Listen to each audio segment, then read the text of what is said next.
च स्थितिः सदिति चोच्यते कर्म चैव तदर्थीयम् सदित्येवाभिधीयते अश्रद्धया हुतं दत्तम् तपस्तप्तं कृतं च यत् असदित्युच्यते पार्थ न च तत्प्रेत्य नो इह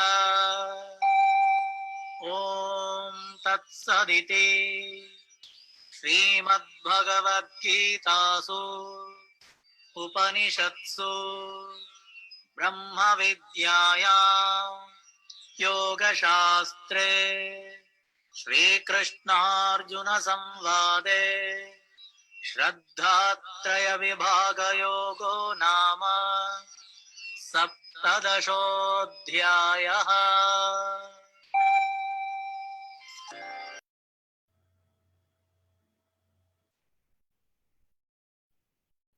Hari Om, everybody.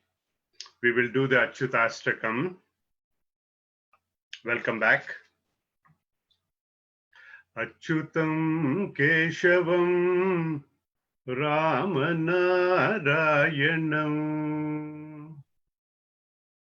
Krishna Damodaram Vasudevam Harim Sridharam Madhavam Gopika Vallabham Janaki Nayakam Ramachandram Bhaje Achyutam Keshavam Satyabhamadhavam Madhavam Sridharam Radhika Radhikam Indira Mandiram Chetasa Sundaram Devaki Nandanam Nandajam Sandade Vishnave Jishnave Shankine Chakrine Rukmini Ragini Janaki Janaye Vallavi Vallabhayarchita Yatmane Kamsave Dvamsine Vamshine Te Namaha Krishna Govinda He Ramanarayana Shripate Vasudevarchita Srinidhe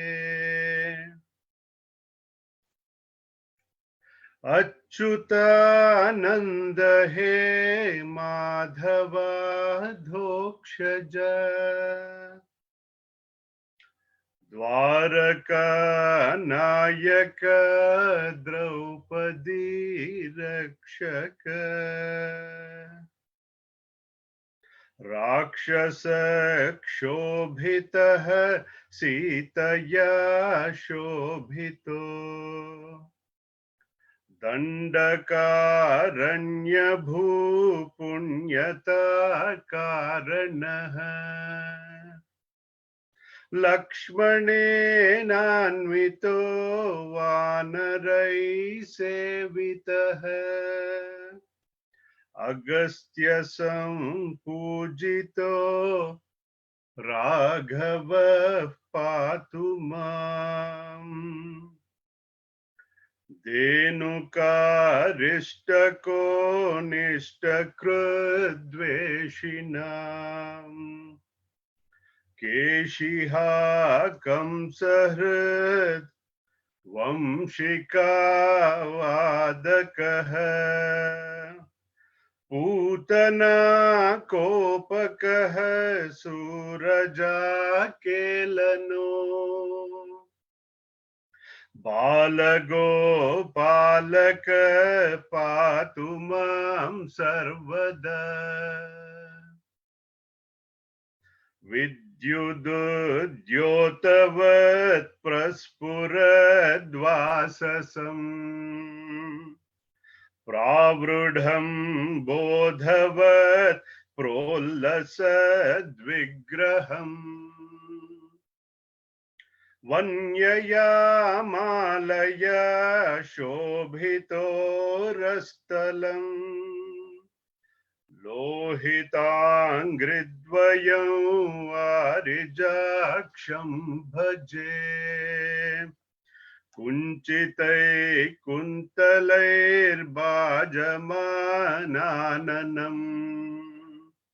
रत्नमौलिं लसत् कुण्डलं गण्डयोः हारकेयूरकं कङ्कणप्रोज्ज्वलम् किङ्किणी मञ्जुलं श्यामलं तं भजे। श्री कृष्णचंद्र भगवान की जय।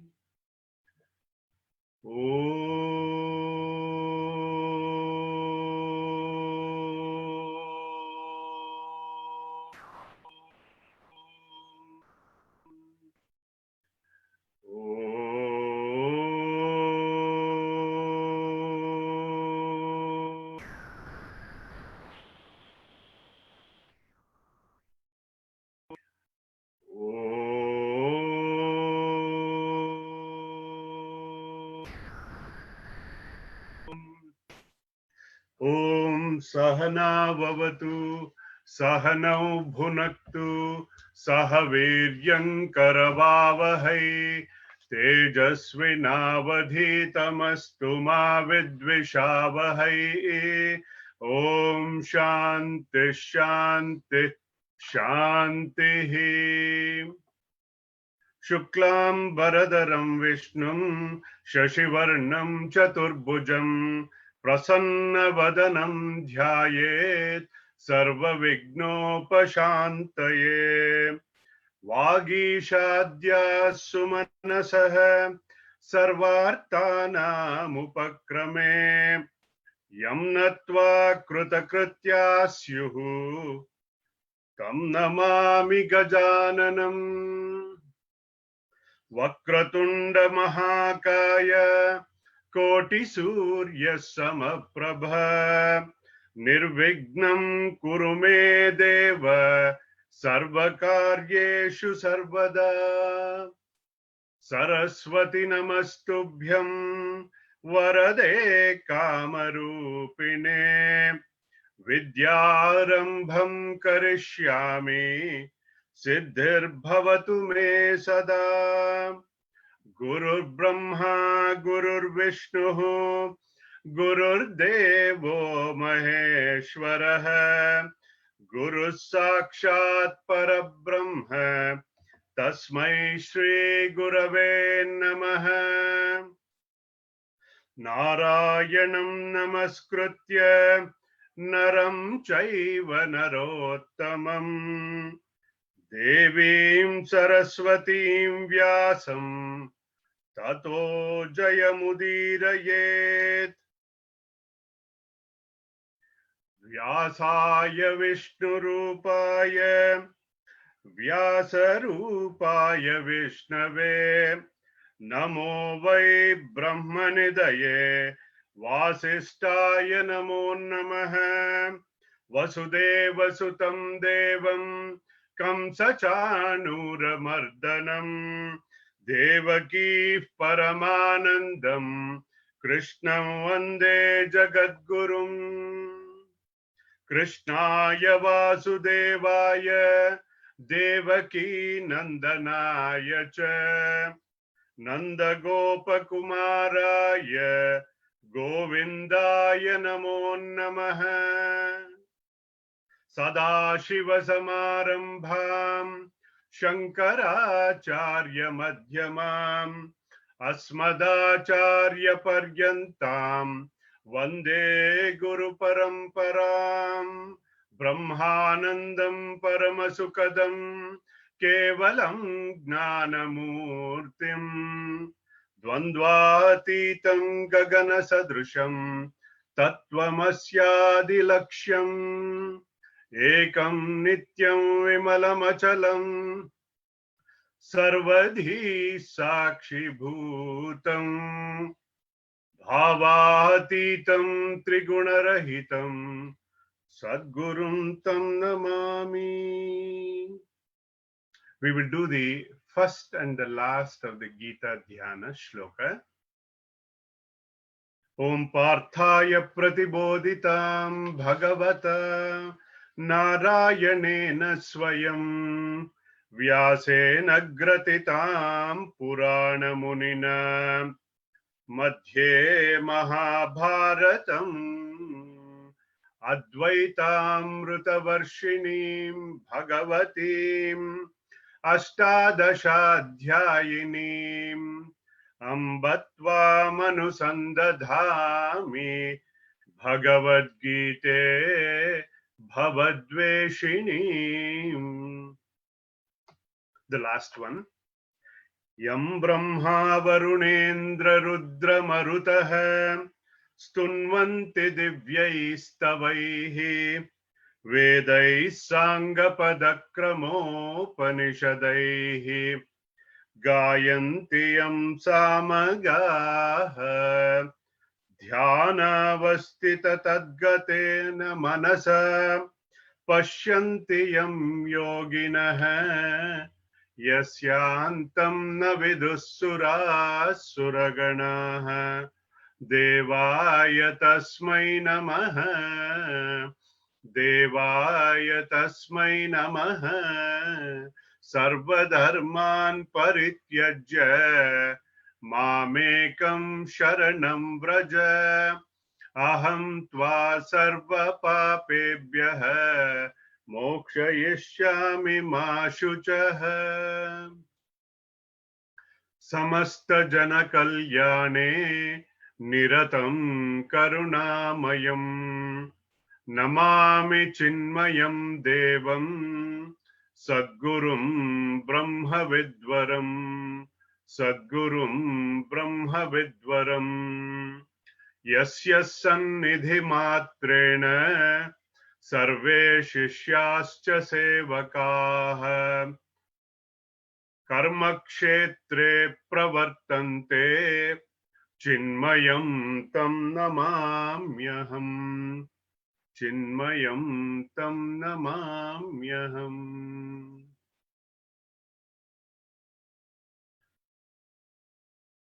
Hari Om everybody. There was one question from last class. I would like to take the first few minutes to address that question. Thanks to Rita Shetty for asking this question. Wonderful question. It's a three-part question. I hope she is in the audience to hear the answer.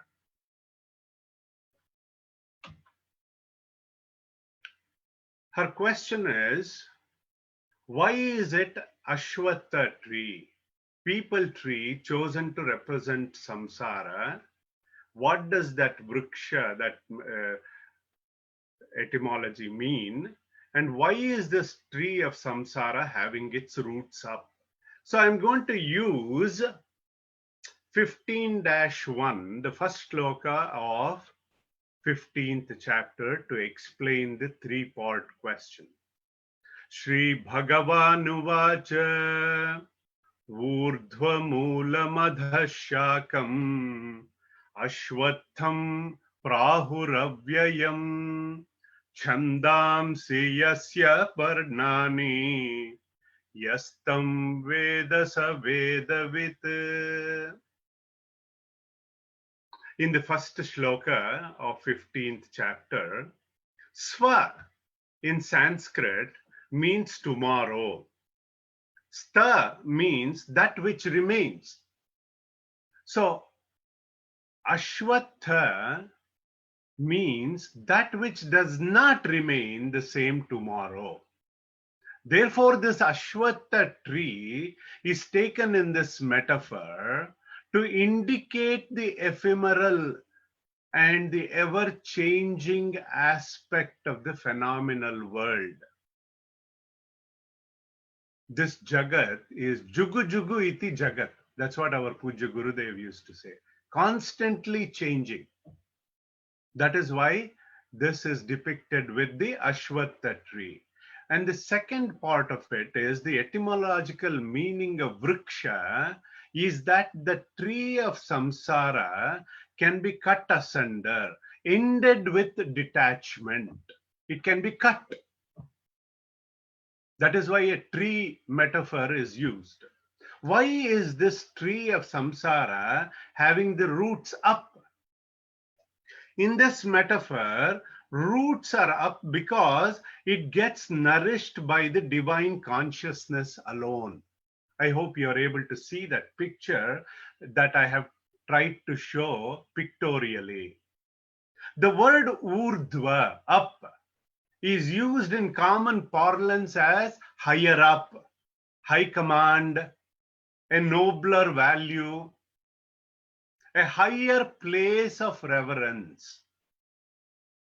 The world of plurality in this allegory is sustained by the roots of higher consciousness. That is our absolute reality. I hope that answers your question, Rita ji. Thank you for asking that. Let us recap from our previous lecture, last lecture. In the 12th chapter, we saw the nature of devotion, the altar of devotion, the means of devotion, and the characteristics of a perfect devotee. I named a few B's: the Bhakti, Bhagavan, Bhakti sadhanas, and Bhakti lakshanas. And in the 13th chapter, we saw Kshetra and Kshetragna. Kshetra is the body, and Kshetragna is the self or the soul, in that, the knower of the field. I gave you three profound statements from the 13th chapter. That is, number one, the knower is one, but the known are many. And the second statement was, the knower is different from the known. How? Like I know my house is different from me. My car is different from me. And the third statement was, the knower is sentient and the known is jada or inert. We saw 20 values that are essential for gaining self-knowledge. That was in the 13th chapter. In the 14th chapter, we saw three gunas of sattva, rajas, and tamoguna, and how to go beyond them. In the 15th chapter, it was the essence of Bhagavad Gita, the description of samsara as an illusory tree with God as its roots. I just explained that the tree of samsara can be cut asunder with dispassion, vairagya. How? When the fleeting, inert, sorrow-giving nature of this world is understood. Bhagavan himself calls it in Bhagavad Gita as ashashvatam, dukkhalayam. How we understand that? By study of our scriptures. Then only we start to seek the root, the ultimate cause, the truth behind this unreal, what we call as the route to your roots. That was the recap from the last lecture.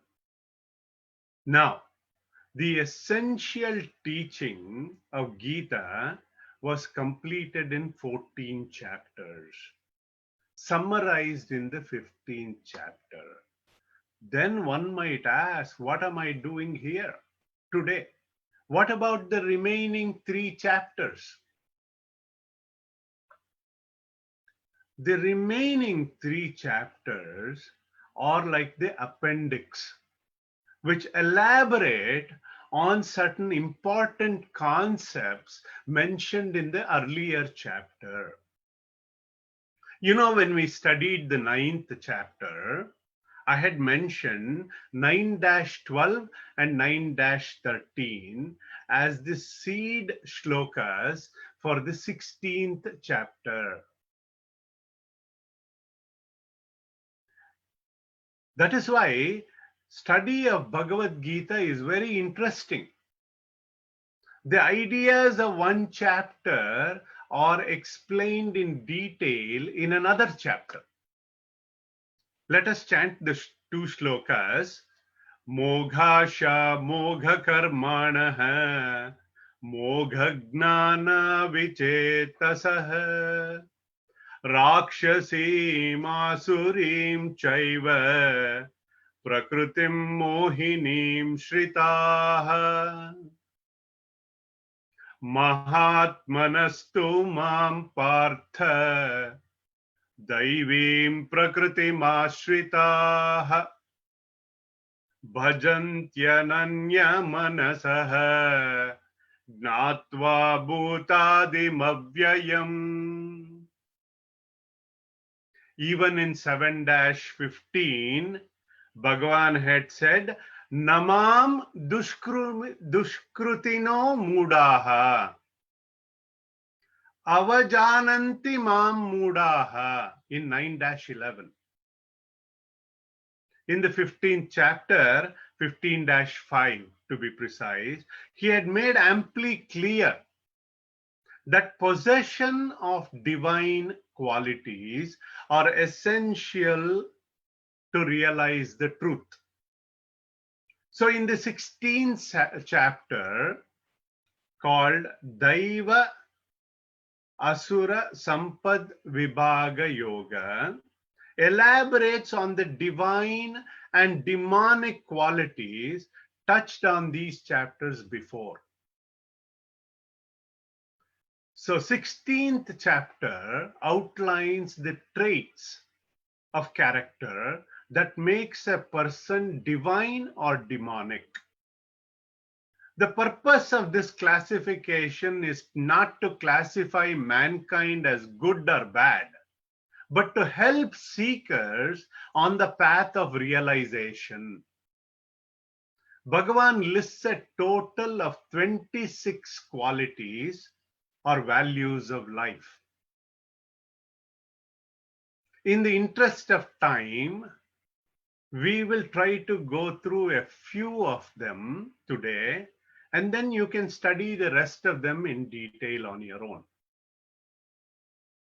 Shri Bhagavanuvacha Abhayam Sattva Samshuddhihi Gnana Yoga Vyavastitihi Danam Damascha Yagnascha Swadhyayastapa Arjavam Ahimsa Satyam Tyaga Shantirapaishunam Daya Bhuteshvalo Luptvam Mardavam Hrirachapalam Teja Kshamadhruti Shaucham Adroho Nati Manita Bhavanti Sampadam Daivim Abhijatasya Bharata. All of the qualities are listed here in these shlokas. Let us take a few of them. The first one is fearlessness Abhaya. Remember, fear is an expression of ignorance. Here, Bhagavan places fearlessness on top of the list. When the seeker has attained ethical perfection with true knowledge, there is no fear. Abhayatva automatically comes to those with firm knowledge and conviction. This is an important quality in one's spiritual evolution. Non-injury, ahimsa. We hurt others even though not physically, but a lot of times verbally or mentally. Ahimsa is not just physical. It is kaya, vacha, manasa. And at the thought level, if we can practice non-violence, that is true ahimsa. Then comes one of the most important qualities, that is straightforwardness, arjavam. Arjuna was known for this value. You know, Yudhishthira in Mahabharata, Dharmaraya, was an embodiment of dharma. But Bhagavan Krishna chose to give Gitopadesha to Arjuna because he was straightforward. If somebody is straightforward, even today, what do we say? We say he is a straight shooter. This must have come from the Mahabharata days, from Arjuna. Truthfulness,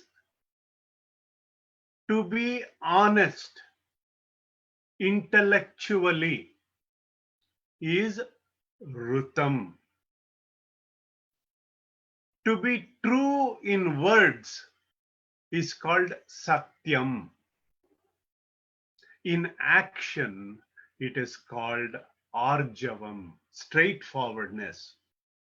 It means that our thought, word, deed should be in one line.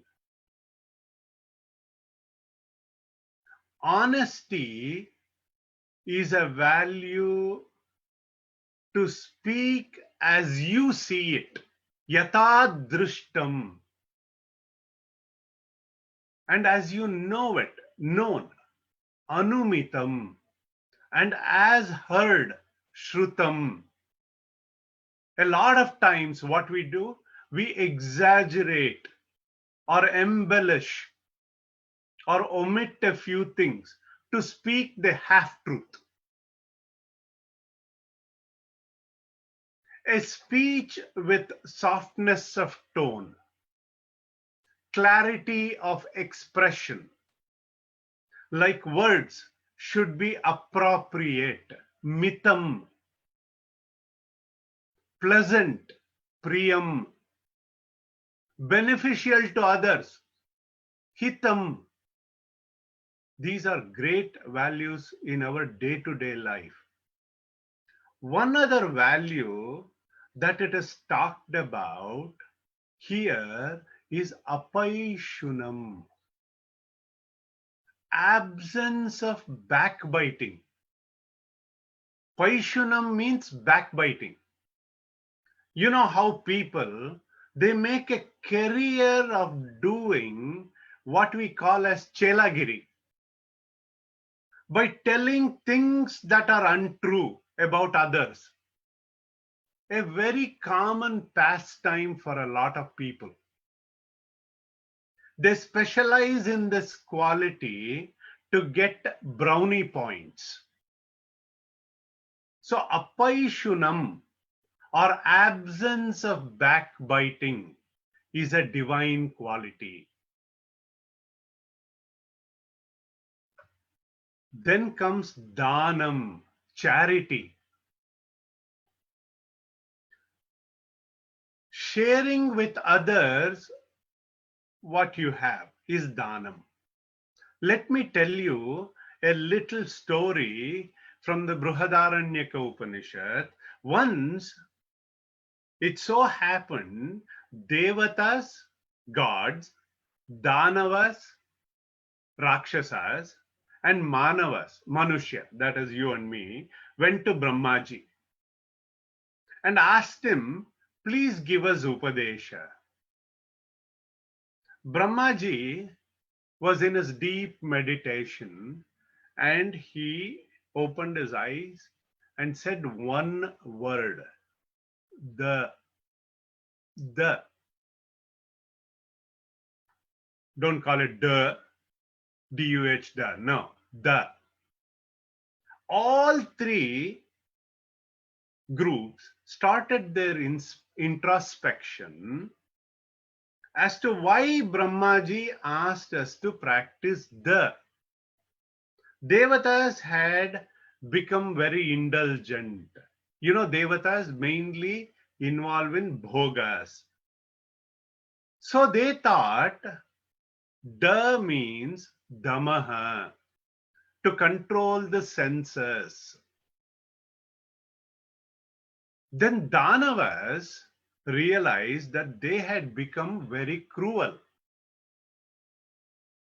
So they thought Brahmaji is telling them to practice daya or compassion. Then the Manavas realized, what is my weakness? I have become very miserly, hoarding wealth.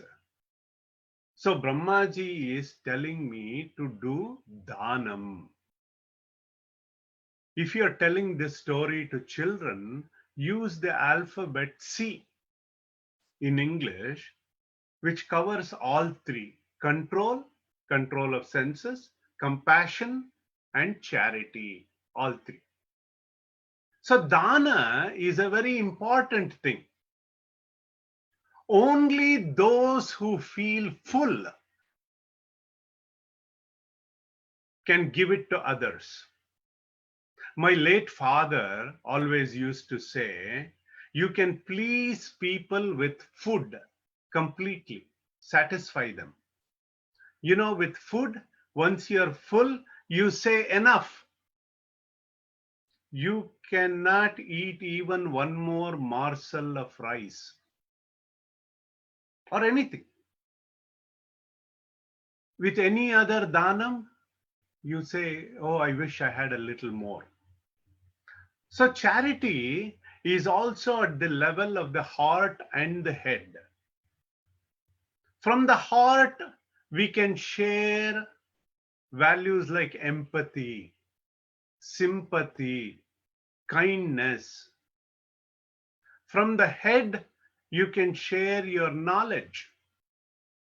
This is, Gnanadana is considered the highest level of charity. Our Puja Gurudev used to say, the more you give, the more you get. The next value is Swadhyaya. It indicates regular study of scriptures to get a daily dose of inspiration.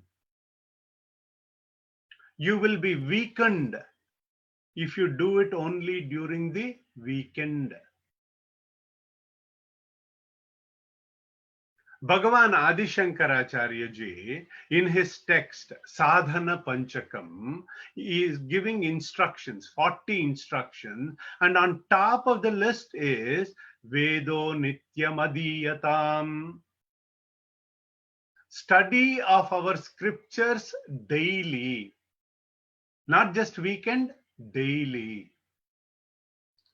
Swadhyaya is not a mere intellectual study and appreciation, but to put these values into practice.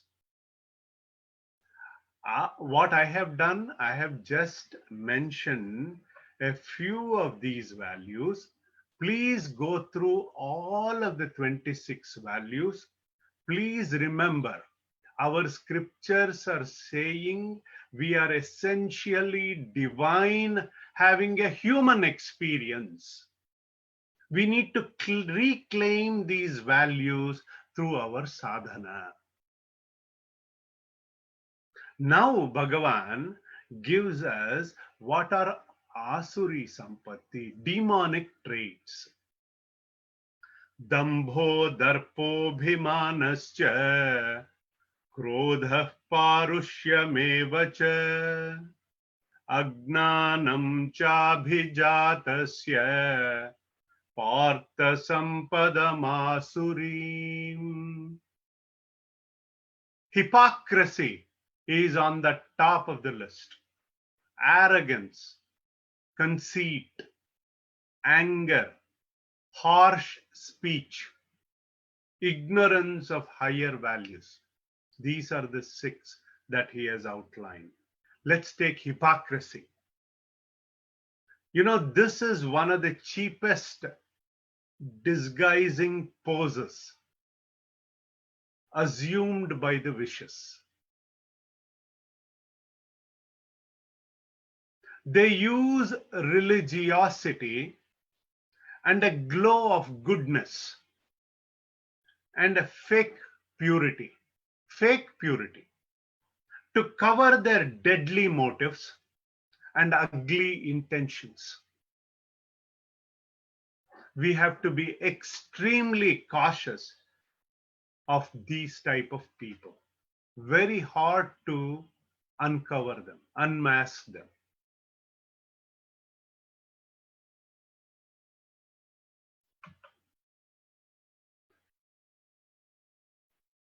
Then in the 16th chapter, Bhagavan proceeds with a graphic description of the Asuri Pravritti, people with demonic traits and their way of life. They consider karma as the sole purpose of creation. Hey, this creation is meant for enjoyment. They boast about their wealth. They describe how they destroy their enemies. All this description is given. Then Bhagavan Krishna describes 3 gateways to hell. Trividham narakasyedam dwaram nashanam kama krodastatha lobah tasmade tatrayam tyaje. In our Shastra, a place of suffering is called hell. It can be right here.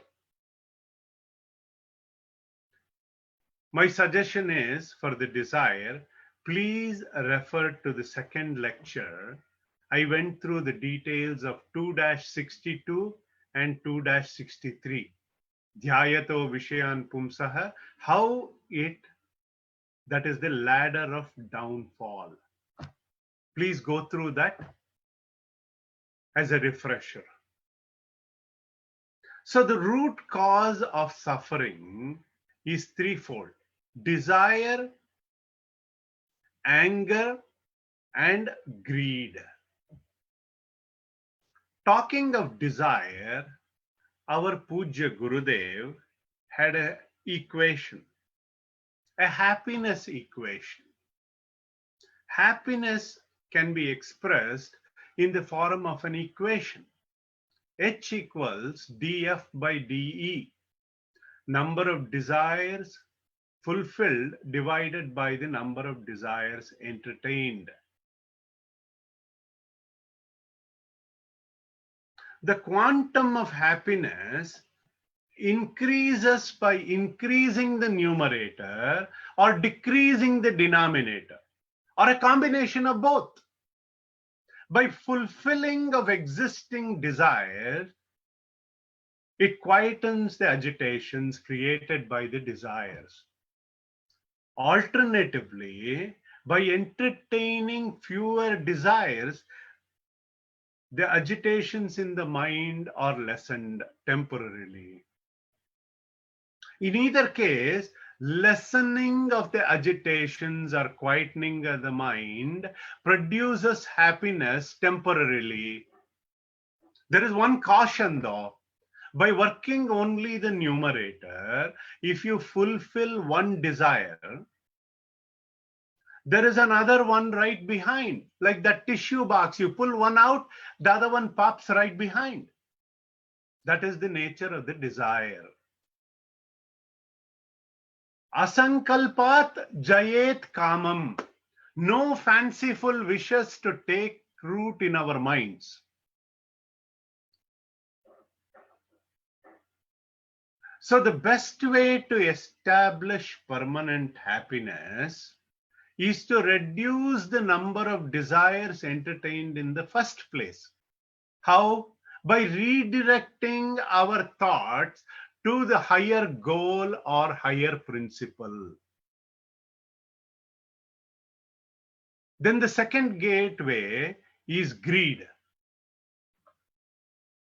Greed is removed by understanding the calamitous nature of wealth, pleasure, comfort. It is educating the intellect about the futility of worldly pursuits. It is called developing dosha drushti, seeing defects in the world. Then comes the third. Our Puja Guruji says, keep your anger on the hanger. Krodham kama vivarjitam. Anger has no force without the power of the desire. If there is no sankalpa, there is no anger, no vikalpa. These ethical and moral values in our tradition, please note that they are in our scriptures. They are not arbitrary declarations of an imaginative saint or a melancholy of a prophet. They are time-tested, built on solid foundation for us to adapt. So Bhagavan says, Tasmat Shastram Pramanam Te Karya Karya Vyavastitau. For this one, for us to act in accordance to the scriptures as value guides for right and wrong conduct. The scriptures are our script for us to act in the drama of life.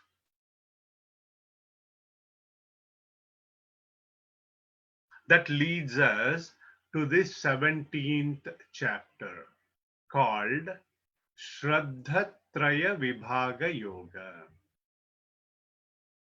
Bhagavan starts to describe that there are three categories of people. One, the ones who study and understand the scriptures and follow them in their lives. Those who know scriptures, understand them, but do not follow them due to inadvertence or they lead unrighteous lives. The third category is those who have no time, no opportunity to study the scriptures, but they have faith. They do good acts. They do social service. They observe religious vows. They do vratam. They follow, they celebrate festivals, etc. And many of us fall into this third category.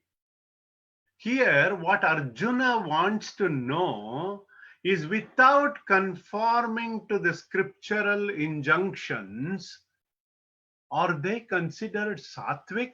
Are they considered rajasic? are they tamasic?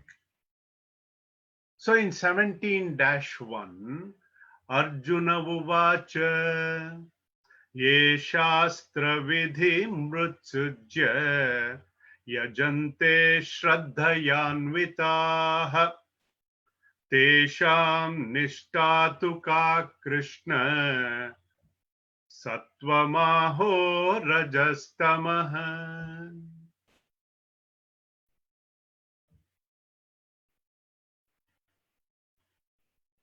Can these acts be considered right? Because they are done with faith. Bhagavan says faith is the very essence of man's whole being. While answering this question, Bhagavan takes this opportunity to give a detailed exposition in 17th chapter, the exposition on faith.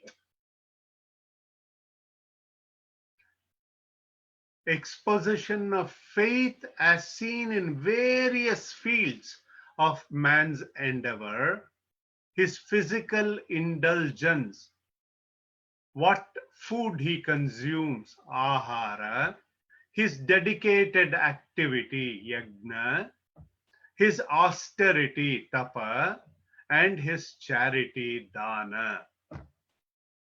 Shraddhamayoyam purushaha yo yat shraddhaha eva saha. That is the mantra of 17th chapter. Man is what his faith is.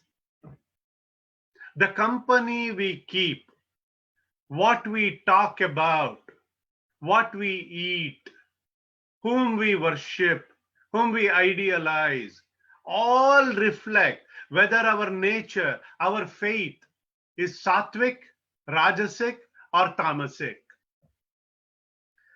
Yajante sattvika devaha yaksha rakshamsi rajasaha pretan bhutagananschanye yajante tamasa janaha. The sattvic worship the gods, rajasic worship yakshas, rakshasas, and tamasic worship all the negative forces, bhutaganas, etc.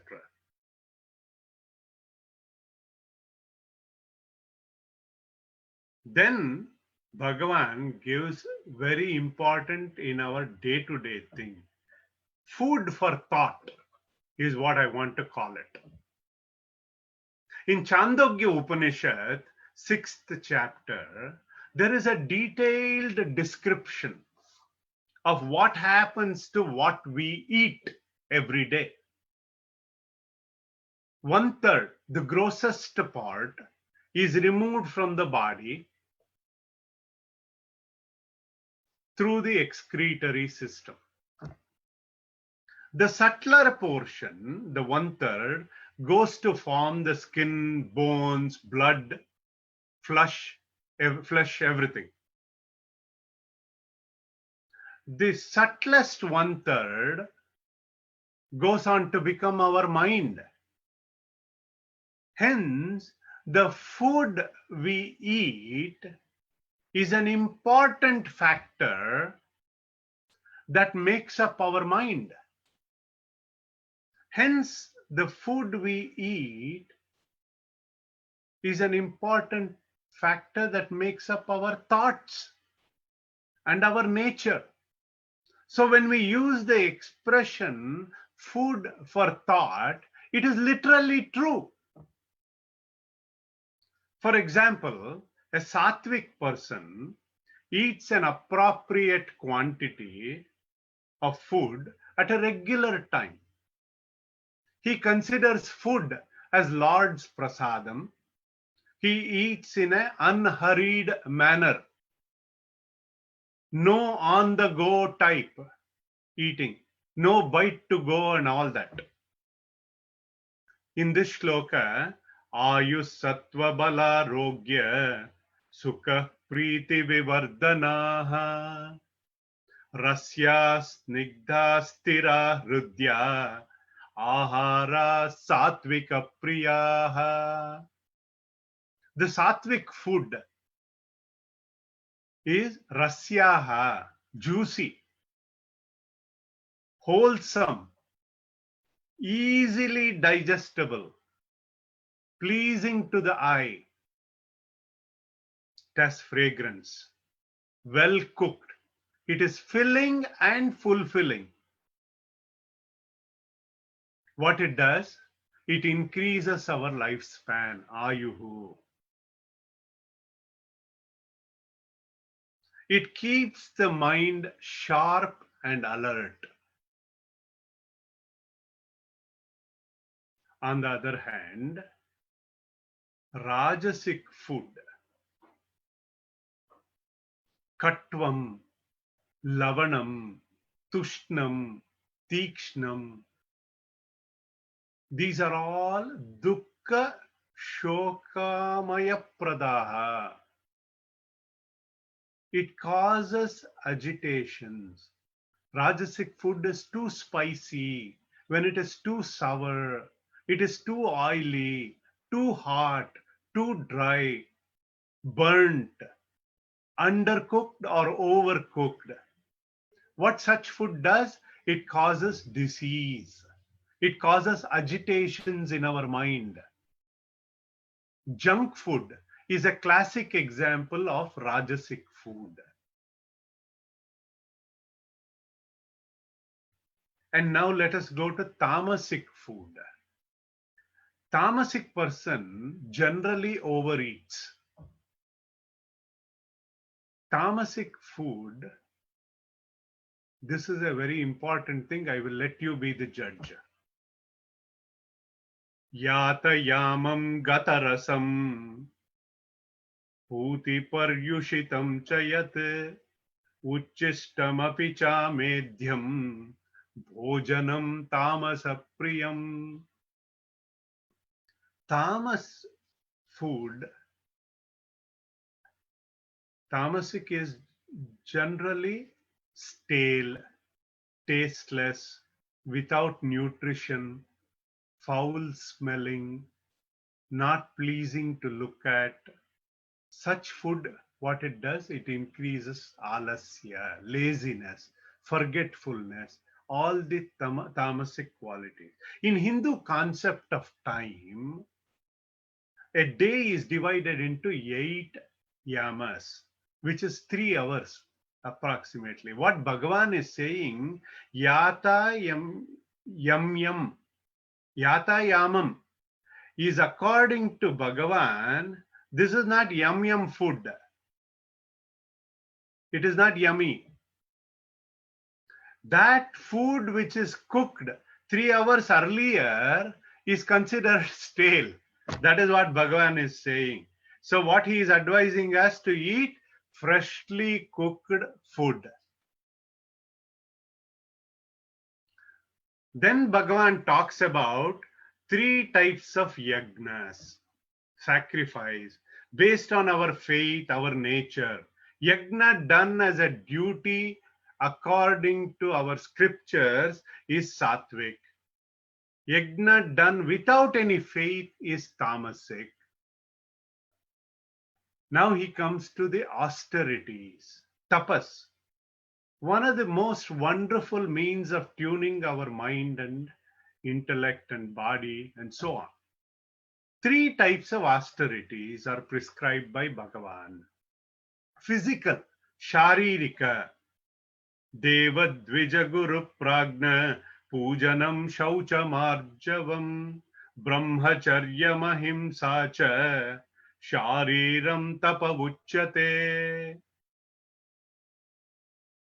At the physical level, sharirika tapas, they worship of saints, gurus, teachers out of love and gratitude. Is sattvic austerity at the physical level. Being self-controlled, non-violent in all actions is also considered sattvic tapas. Anudvegakaram vakyam satyam priyahitam chayat swadhyayabhyasanam chaiva vangmayam tapavuchyate. A sattvic person thinks and then talks. He does not talk where his words are not valued. At the speech level, being truthful, unoffensive, being gentle. This is Vangmaya tapas. Manah prasada saumyatvam maunamatma vinigraha bhava samshuddhirityetat tapo manasa uchyate. A sattvic person, he is pleasant to work with, always wishes good for others, peace of mind, control of thoughts and speech, calm, well poised, cheerful, deep and contemplative personality. They are all considered tapa at the mind level.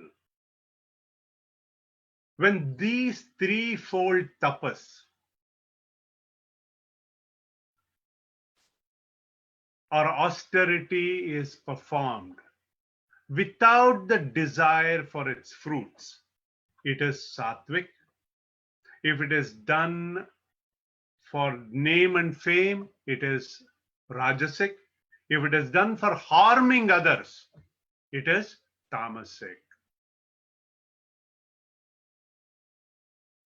Then comes dhanam, the attitude of giving.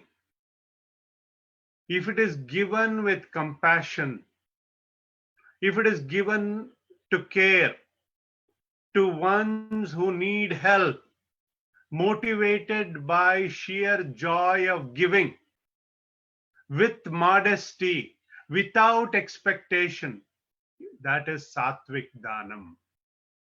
If dhanam is done with an expectation of a future reward, it is rajasic dhanam.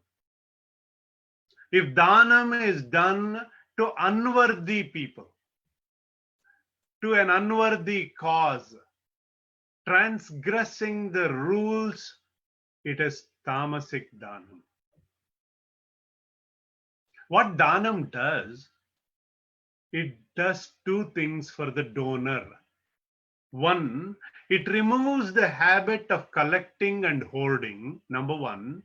Number two, it takes away and minimizes a sense of minus and possessiveness. One time in a supermarket, a little girl was struggling to get an item from the top shelf. A very tall man was watching close by. Immediately he went to that little girl to help her out and got the item from the top shelf that she wanted. He was like 6'4" or something. You know what? That immediately that little girl said, "Thank you, sir. Can I help you with something from down here?"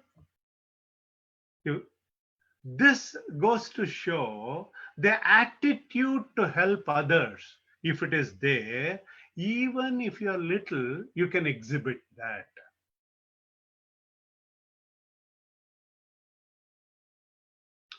You know, next week is a long weekend. But this year is different, right? So I'm going to give you a little preview of the 18th chapter so that all of you will definitely log in. You know, the 15th chapter, it provided a highlight of the salient aspects of the teaching of Bhagavad Gita. And in the 16th chapter, it elaborated what was previously discussed in the 9th chapter. And in the 17th chapter that we just went through, answered a valid doubt raised by Arjuna on the role of faith in our lives. The second chapter of Bhagavad Gita is like an index to all the chapters of Bhagavad Gita, and the 18th chapter is like a grand finale. Next week is the last class for this Gnana Yajna. It summarizes the entire teaching, emphasizing on the practical aspect and application of the knowledge that has been taught by Bhagavan Krishna. It's like watching the highlights of the entire match. You know, a good teacher is one who tells you what he is going to teach you, then again tells you what he told you. That is what Bhagavan is doing. He is the teacher of teachers. Krishnam Vande Jagat Gurum. He is the teacher of the whole world. So in the 18th chapter, Arjuna Uvacha Sanyasasya Mahabaho Tattvamichami Veditum Tyagasya Charushikesha Prutakeshi Nishudana. Arjuna here is expressing a desire to know the difference between sannyasa and tyaga. It is used in the beginning of the chapter to remove confusion. It is used in the beginning. Although a cursory look, when you look at it, they both seem like giving up something. Shri Bhagavan Uvacha Kamyanam Karmanam Nyasam Sanyasam Kavayo Viduhu Sarva Karma Palatyagam Prahustyagam Vichakshanaha. Bhagavan starts off with what others' opinions are. The sages, he says, understand sannyasa as renunciation of desire-prompted actions. Tyaga as abandonment of fruits of action. Tyaga is renouncing the fruits of action that happens in the future, while sannyasa is renouncing the doership itself. No kartrutva bhava. Tyaga is like a prerequisite to sannyasa. Tyaga to sannyasa to moksha. And I also must share with you, we all like happy ending in a story. I also want to give you a preview that it is a happy ending to the drama created by Arjuna's breakdown in the middle of the battlefield. Just after the war was declared, it is a happy ending, and I want to share that with you. I hope to see all of you. Now, what is the key takeaway for today? We just got a preview of the 18th chapter. In the 16th chapter, Daivasura Sampad Vibhaga Yoga, elaborating on the seed sown in the 9th chapter, the divine virtues that liberate us as we develop them, the asuric tendencies bind us, bandhana. He gave us a technique to avoid the three gateways to hell, which are desire, anger, and greed. How? By leading a life in accordance and guidance provided by the scriptures. In the 17th chapter, called Shraddha Traya Vibhaga Yoga, we learned that the faith reflects everything we do, what we eat, whom we worship,